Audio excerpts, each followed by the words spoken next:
We have a 13-year-old swimmer who presents with left shoulder pain while he is swimming freestyle. We know that the shoulder is connected to the opposite hip through the diagonal muscle sling from the left lats through the thoracolumbar fascia and into the right glute.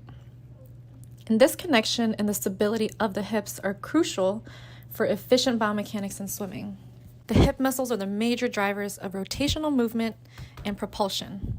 If there's weakness and instability in the hips, the shoulder will then have to pick up the slack.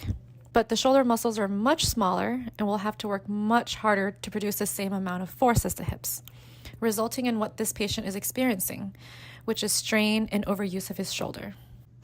In his 3D movement scan, we can clearly see instability in his right hip and how it affects his trunk stability and shoulder mechanics, confirming the importance of looking along the full kinetic chain beyond the site of pain and injury. We need to look at the whole body and treat dysfunctional movement patterns. Proper hip activation is necessary for this patient to restore his functional movement and address the underlying cause of his shoulder pain.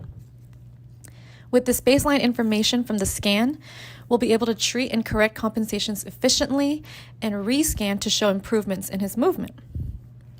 After his first session where we activated his hips using Redcord Neurac therapy, we found that his shoulder pain has already significantly reduced.